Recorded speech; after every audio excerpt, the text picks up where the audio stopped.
Padre nuestro que estás en el cielo, santificado sea tu nombre. Venga a nosotros tu reino. Hágase tu voluntad, en la tierra como en el cielo. Danos hoy nuestro pan de cada día.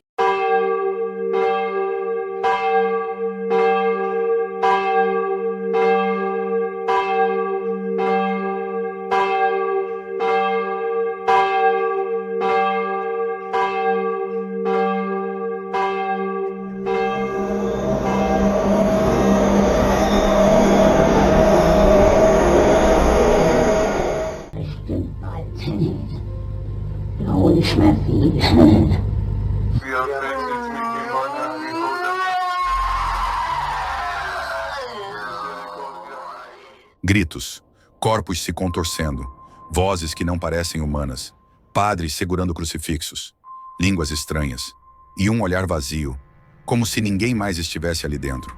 Ao redor do mundo, milhares de pessoas dizem já ter presenciado possessões demoníacas e muitas outras passaram por rituais de exorcismo. Mas afinal, o que é uma possessão? Uma manifestação do mal? Uma ilusão da mente? Ou apenas a fé, se chocando com a ciência?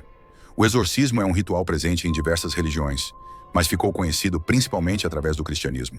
É um procedimento onde se tenta expulsar uma entidade maligna do corpo de uma pessoa considerada possuída. Em alguns casos, são apenas orações. Em outros, o ritual beira o insuportável. E apesar dos avanços da medicina e da psicologia, ainda existem relatos tão intensos que desafiam qualquer explicação lógica. Você acredita em possessões? Ou acha que tudo isso é apenas fruto da mente humana em colapso? Nuestro que estás en el cielo.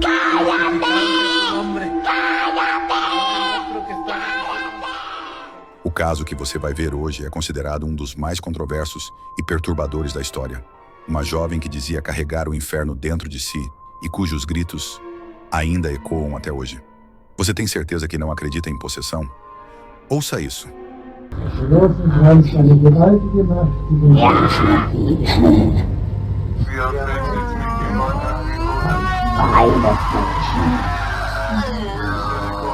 Em 1976, uma jovem alemã de 23 anos morreu após passar por mais de 60 sessões de exorcismo.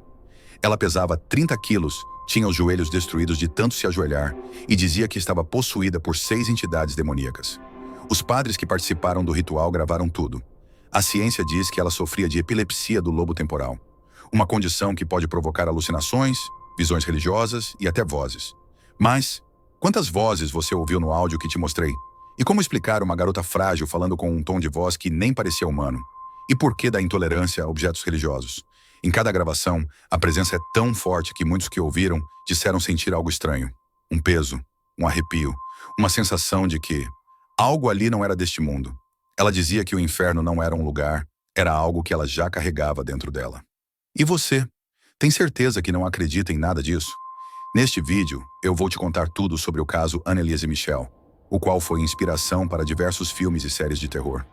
A jovem que até hoje divide o mundo entre os que acreditam que ela foi vítima de negligência médica e os que têm certeza de que ela foi possuída por algo que nenhum remédio conseguiria curar. Tudo começou em meados da década de 1950, em uma pequena cidade da Alemanha chamada Klingenberg. Foi lá que nasceu uma garota chamada Anneliese Michel. Ela nasceu em uma família católica extremamente devota. Desde criança era tímida, sensível e levava a fé muito a sério. Desde cedo ela cresceu rodeada pelas tradições e pelos valores espirituais da igreja. Seus pais eram fanáticos e a levavam à igreja pelo menos 2 vezes por semana.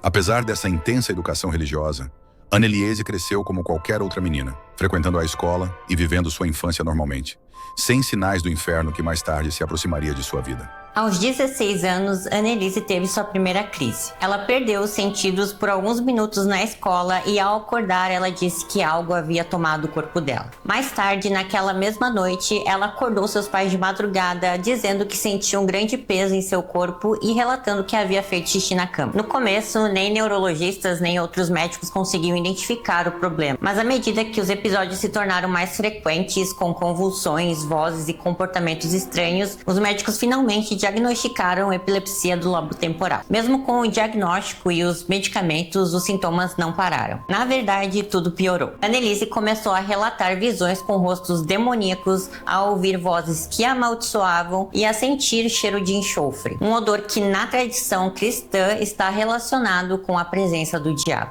Os pais começaram a acreditar que o problema não era físico, era espiritual. E o mais perturbador é que ela também acreditava nisso. Com a total falta de opções, a família recorreu à igreja, mas teve o pedido de ajuda recusado diversas vezes. Nesse ponto, a Annelise que eles conheciam já não existia mais. De acordo com testemunhas, ela realizava 600 genuflexões por dia, latiu como um cachorro por 2 dias enquanto se escondia em lugares apertados da casa. Diziam que ela chegou a beber urina, comer aranhas e gritar por horas. Um verdadeiro filme de terror na vida real. Após muita insistência, um bispo local chamado Joseph Stangl autorizou o exorcismo da garota, com o primeiro rito acontecendo em 24 de setembro de 1975. As sessões foram gravadas e, embora a maioria tenha sido arquivada, alguns áudios, vídeos e fotos estão disponíveis na internet. Se a gente traduzir essas gravações, a gente percebe que as perguntas não eram feitas para a menina, mas sim para o próprio Satanás, que respondia dizendo que uma legião de demônios estava presente, como Lúcifer, Caim, Judas, Nero, Hitler, entre outros. Essas sessões, que duravam mais de 1 hora, aconteciam secretamente na casa dos pais. Annelise precisava ser contida e até amarrada, pois ficava violenta ao ver objetos religiosos trazidos pelos padres. Testemunhas dizem que, ao ouvir a palavra de Deus ou ver um crucifixo se aproximando da cabeça, ela ficava mais agressiva, demonstrando pavor extremo. Alguns dizem que isso acontecia porque os demônios temiam Deus ou a palavra de Jesus.